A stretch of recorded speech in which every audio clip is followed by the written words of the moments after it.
All right, in my ongoing quest to visit the grave of every president, I get to cross another one off today. We are in Grand Rapids, Michigan, and I am standing outside, about to go into the final resting place of President Gerald Ford.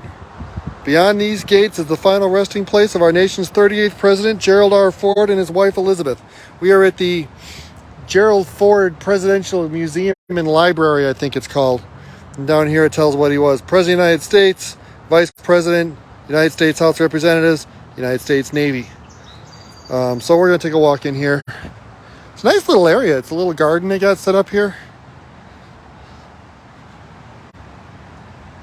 And I think that might be where they're buried up there. What's this say?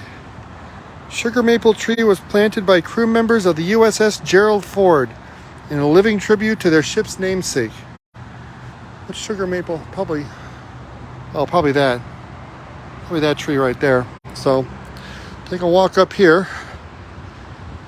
And here we go. Lives committed to God, country, and love. Gerald R. Ford, 1913 to 2006. Elizabeth Bloomer Ford, 1918 to 2011. And I would assume they're behind this wall. I hope I'm not standing on them. I don't think I am. I think they're behind the wall. We're going to say they're behind the wall. So this is where the 38th President of the United States is interred. And I can now cross him off my list of graves visited. Trust in the Lord with all thine heart, and lean not unto thine own understanding. In all thy ways acknowledge him, and he shall direct thy path. Proverbs 3, verses 5 and 6. So, here we go. Kind of interesting. I imagine there's some sort of burial vault behind this wall, not just like landscaping.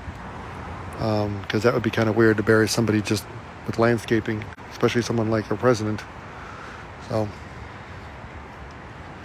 and this says, Japanese maple tree is a gift to the people of Japan in tribute to President Gerald Ford and the enduring friendship that resulted from his historic 1974 state visit, the first U.S. president to visit Japan. So there's a tree was planted by Japanese. Happy 45th anniversary, Mom and Dad, with love, your grandchildren and children. October 15th, 1993. So this was planted while he was still alive. I assume this evergreen here was planted for his and his wife's 45th wedding anniversary. Here you go. This is what he said in his swearing-in address when he was inaugurated. I am acutely aware that you have not elected me as your president by your ballot, so I ask you to confirm me as your president with your prayers. I have not campaigned either for the presidency or the vice presidency. I am indebted to no man and only to one woman, my dear wife, as I begin this very difficult job. Gerald Ford was, for those of you who don't know, weren't around for it, didn't know, Gerald Ford is the only president the United States has ever had who was never on a ballot for the office. Everyone who'd been president before and since, at the very least, was on the ballot as vice president. Gerald Ford was in the House of Representatives as a representative from Michigan, and Richard Nixon was the president, and the vice president was Spiro Agnew. And before Nixon even had his problems, Spiro Agnew, I don't think he was impeached. I think he quit before he could be impeached. But Spiro Agnew was dirty and corrupt. He was really corrupt. Even for a politician, he was corrupt.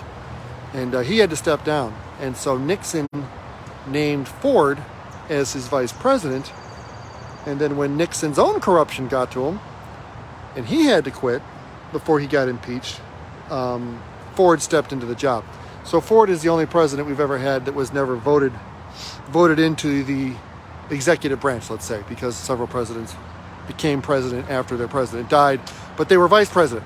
Whereas Ford was not on the ballot as vice president, Spiro Agnew was. Spiro Agnew didn't make it through his term. Ford took over. Nixon didn't make it through his term. Ford took over as president. And I don't know for sure, but I don't think that Ford had a vice president. I think he finished up his, Ford finished up his administration, finished up his term as president, and didn't have a vice president. So if something had happened to Ford during his term as president, whoever was Speaker of the House, which I don't know who that was at the time, but whoever was Speaker of the House would have stepped in as president. But Ford made it through his term and I didn't have to worry about it.